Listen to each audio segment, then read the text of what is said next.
আদালতের দিকে তাকান, এই দালাল শুনুন, এই দরবেশ বাবা, এই নওগাঁর একজন ছিল সাধন চন্দ্র মজুমদার, খাদ্যমন্ত্রী ছিল।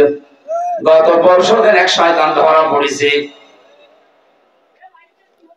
মৌলভীবাজারে বাড়ি, উপাধ্যক্ষ আব্দুল শহীদ। ও কি পড়িয়েছে সারা জীবন ও জানে আর আল্লাহ জানে। যে লোকটা এত শিক্ষিত হতে পারে তার বিবেক মরে যায় কি করে। তার বাড়ি থেকে এখন 3 কোটির উপরে টাকা পাওয়া গেছে, বস্তা ভর্তি। দেশের মানুষ না খেয়ে মরে, আর শয়তানদের বাড়িতে বাড়িতে কোটি কোটি টাকা পাওয়া যাচ্ছে। 85 ভরি স্বর্ণ পাওয়া গেছে। একজন বাঁচতে কত টাকা লাগে মানুষের? আমার মনে হয় এর কোনো বিচার আচার করার দরকার নেই। বাইতুল মোকাররমের সামনে নিয়ে খরচ ভাড়া দিয়ে শেষ করে দেন। কিসের বিচার এদের? দেশটাকে রসাতলে নামিয়ে দিয়েছে, আর এদের আবার বিচার করা লাগছে। যে মানুষগুলো প্রশাসনে অবৈধ স্বরাষ্ট্রমন্ত্রীকে দেখাচ্ছিল যে স্যার একটা গুলি করলে শুধু একটা মরে আর মরে না, এদের আবার বিচার লাগে নাকি? আমাদের বিরুদ্ধে বানানো মামলা দিয়ে যদি 3 বছর জেল কাটাতে পারেন, আপনাদের তো নিজেরা আপনারা সাক্ষী, হাজার হাজার ভিডিও আছে, এর জন্য আবার বিচার করা লাগবে কোন কারণে? আবু সাইদকে যেভাবে মেরেছে ওইভাবে ক্রস ফায়ার দিয়ে শেষ করে দেন, তাহলে তার গোনা মাফ হবে, তাছাড়া কোনো মাফ নেই। ও যদি কিয়ামত পর্যন্ত জেলে থাকে ওর মাফ হবে না, কারণ ও তো জেলে থাকলে ওই কষ্টটা পাবে না। আবু সাইদের মতো জীবন ওকেও দেওয়া লাগবে। এর সাথে যারা জড়িত, আয়না ঘরের সাথে যারা জড়িত, তারা 8 বছর 10 বছর 14 বছর আগে ঘরে রাখা লাগবে। সুতরাং যারা বিভিন্ন কায়দায় বলছেন আমরা ঢুকে পড়বো, আপনি ঢুকে পড়তে পারবেন না, আপনার দরকার রেডি করা আছে। আর এটা যদি নাও হয়, দুনিয়া শেষ না, এরপরে আরেকটা জগৎ আসছে। এমনি আপনি 8-10 বছর পরে এমনি মরে যাবেন। কথা বলেন না কেন? আমি তো চাই আমার 3 বছরের জন্য আমার এই মামলার সাথে যারা জড়িত প্রত্যেকে যেন এভাবে ফাঁসির কন্টেম ছেলে 3 বছর থাকে, যোগাযোগ বিচ্ছিন্ন হয়ে। ব্যারিস্টার আরমানের জন্য 8 বছর তারা আয়না ঘরে থাকবে। 8 আর 3 কত হয় বলেন?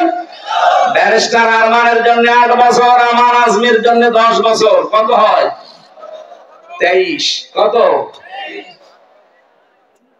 11 আর 10 কত হয়? 21 বছর আপনি আগে থাকবেন মাটির নিচে, এরপরে আপনারা যা করবেন করবেন। আর আমি জানি 21 বছর হলে আপনি কবরে চলে যাবেন। কি কথা বলেন না কেন? আমরা চাচ্ছি আপনাদেরকে বাঁচাতে। আপনারা যখন বাঁচতে চান যে আমাদেরকে বাঁচান, হ্যাঁ, বাঁচানোর যে সিস্টেম কোরআন হাদিস দিয়েছে এইভাবে আসে। এই 15.5 বছর অনেককে ঘরে ঘুমাতে দেননি, আর আপনি 15.5 বছর একটু থেকে দেখেন যে কেমন লাগে। আমাদের আদালতে তোলার সময় বলতো দেখ কেমন লাগে, এখন আমরাও বলি দেখ কেমন লাগে। খাপের খাপ মন্তাসে বাপ। কথা বলা যাবে না। আমার প্রথম কথা ছিল এইটা যে দুনিয়ায় যারা জালেম তাদের বিরুদ্ধে মামলা দেবে কে? সুতরাং যারা পালিয়েছেন এবং পালিয়ে অনেকে যাচ্ছেন, গোপনে আছেন, জালেম যারা, তারা কিন্তু হামজার মামলার আসামি আর নেই, এখন সরাসরি আল্লাহর মামলার আসামি। আল্লাহর মামলার আসামি ও কি বাঁচতে পারে এরকম কোন সম্ভাবনা আছে? আপনার দুনিয়াও শেষ, আখিরাত তো শেষ। আল্লাহু লা ইয়াহদিল কওমাজ জালিমিন। জালেমদের জন্য দোয়া করেও লাভ নেই, কারণ তাদের জন্য দোয়া করলে কবুল হবে না। ইহদি এটা মজারে, আল্লাহ বলেন আমি ওদের হেদায়েত দিচ্ছি না, দেবো না। আল্লাহ আমাদেরকে যেন জালেম হওয়া থেকে বাঁচান। আমরা মজলুম আছি, মাজলুম আল্লাহর কাছে অনেক দামি বিষয়। সারাটা জীবন যেন কম বেশি আমরা মাজলুম থাকি, যেন জালেম না হই। বলেন আমিন। দরুদ সালাম পাঠ করার মাধ্যমে আমাদের আজকের আলোচনার বিষয় যেহেতু ক্ষমা বলেছি, সূরা আলে ইমরানের 133 নাম্বার আয়াত পড়েছি। তাফসীর মাহফিল লিখেছেন, তাফসীর আকারে কথা বলার চেষ্টা চালাবো ইনশাআল্লাহ। যতটুকু পারেন জবান খুলে আয়াতটুকু পড়েন। আউযু বিল্লাহি মিনাশ শাইতানির রাজীম। বিসমিল্লাহির রহমানির রহিম। وسارعوا إلى مغفرة من ربكم وجنة عرضها السماوات والأرض أعدت للمتقين আল্লাহ পাক বলেন, হে পৃথিবীর মানুষেরা, তোমরা সকলে মিলে দৌড়াও। ওয়াসারিউ বহু বচন, একজন দুইজন না, সবাই মিলে দৌড়ানো আরম্ভ করো। ইলা মাগফিরাতিম মির রাব্বিকুম, তোমাদের রবের ক্ষমার দিকে। কারণ ক্ষমা করার একচ্ছত্র মালিকানা যেটা আল্লাহর সাথে সম্পৃক্ত, ওইটা আল্লাহর। এখানে দুইটা বিষয় পাওয়া যাচ্ছে। এই এদিকে তাকা। কেউ যদি মাপ পেতে চায়, বিষয় দুইটা, একটা হক্কুল ইবাদ আর একটা হক্কুল্লাহ। আপনি আল্লাহর সাথে কোন দোষ যদি করে থাকেন, তার কাছে মাপ চাবেন। নামাজ পড়েননি, রোজা রাখেননি, হজ করেননি, এই বিষয়গুলো আমার আল্লাহর সাথে সম্পর্কিত।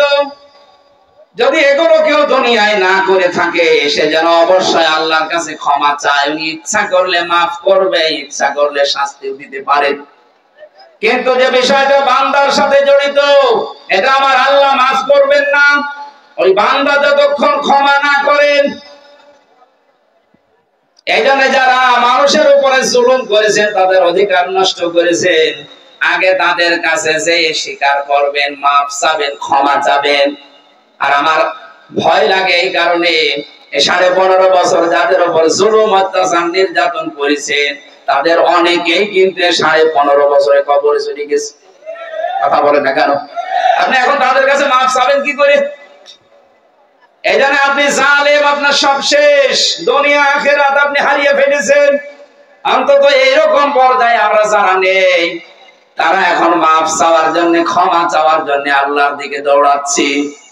কম বেশি যদি এরকম আমাদের জীবনে কিছু হয়েও থাকে, অন্তত যারা বেশি আছে, আপনি তাদের কাছে যে মাফ চেয়ে নেবেন।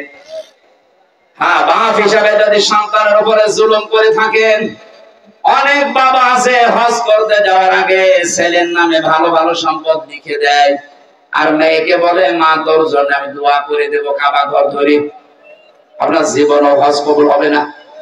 কারণ আপনি এই মেয়েটার হক নষ্ট করে হজে যাচ্ছেন। আগে তার জমি ফেরত দেন, টাকা দিয়ে দেন, এরপরে দোয়া করেন। কথা বলেন না কেন? আমাকে ধরার পরে আমার বাবার কাছ থেকে বলেছিল 10 দিন রিমান্ড দিয়েছে আদালত। ছেলেকে যদি বাঁচাতে চান তাহলে 10 লাখ টাকা তাড়াতাড়ি নিয়ে আসেন। আমার বাবা গ্রাম্য মানুষ, তাড়াতাড়ি করে ভয়ের চোটে 8 লাখ সঙ্গে সঙ্গে যেভাবে হোক ধার কর্জা করে দিয়েছিল। বলেছিল টাকা যদি বাকিটা আর 2 দিনের ভেতরে না দেন, 50টা মামলা দেব। বাবা কথা ঠিক রেখেছিল বাকি টাকা দিয়ে, কিন্তু ওই শয়তানরা কথা ঠিক রাখে না, পরের দিন আবার মামলা দিয়েছে। আপনি এরকম জুলুম করতে পারলেন, অথচ নিজেই মাঝে মাঝে আমারে বলতো, হুজুর আপনাদের কোনো দোষ নেই, এটা আমরা জানি। আপনি যে কোনো কিছুর সাথে জড়িত না এই মামলা, তাও আমরা জানি। আপনি এরকম করেন কেন? 11 ঘন্টা আমার টাঙিয়ে রাখলেন, আমার চোখে কালো কাপড় দিয়ে বেঁধে, হাত পেছনে দিয়ে টাইট করে সেই শিকল দিয়ে বাঁধা, মাথায় ডান্ডা বেড়ি লাগানো, দড়ি দিয়ে টাঙিয়ে রেখেছে রডের সাথে। 11 ঘন্টা। দুপুর 2টায় নিয়ে গেছে, রাত 11:30টায় নিয়ে আসতেছে। 4 ওয়াক্ত নামাজ আমি এমনি আন্দাজে পড়েছি, জানি না এখন দিন না রাত মাটির নিচে। আপনি এরকম করতে পারলেন, এখন যদি বলেন আস্তাগফিরুল্লাহ হুজুর মাফ করে দেন, আগে ওই টাকা ফেরত দেন। এরপরে 11 ঘন্টা আমি আপনাকে টাঙাবো, দেখেন কেমন লাগে, তারপরে আপনার মাফ হবে। এই জন্য বান্দার সাথে যে বিষয়গুলো সম্পৃক্ত, আল্লাহর কসম করে বলছি আপনার মাফ হবে না যতক্ষণ পর্যন্ত বান্দা আপনাকে ক্ষমা না করবে। আমরা যারা এরকম অপরাধের সাথে জড়িত না, তাদেরকে আল্লাহ ডাক দিচ্ছে, এই দৌড়া ইলা মাগফিরাতিম মির রাব্বিকুম, তোর রবের ক্ষমার দিকে দৌড়া। যে মানুষটা আল্লাহর ক্ষমা পেয়ে জাহান্নাম থেকে বেঁচে জান্নাতি হয়ে গেল, এই মানুষটার জীবন আসল সফল। ফামান যুহজিহা আনিন নার ওয়া উদখিলাল জান্নাতা ফাকাদ ফাজ। আল্লাহ পাক বলেন ওই লোকটার জীবন তো সফল যে লোকটা 41 সাল পর্যন্ত ক্ষমতায় আছে। না এত আস্তে বলেন কেন? যে লোকটাকে আল্লাহ জাহান্নামের কাজগুলো আস্তে আস্তে ছেড়ে দেওয়ার তৌফিক দেয় আর জান্নাতের কাজের দিকে আস্তে আস্তে তাকে এগিয়ে দেয়, আল্লাহর দৃষ্টিতে তার জীবন সফল হওয়ার রাস্তায়।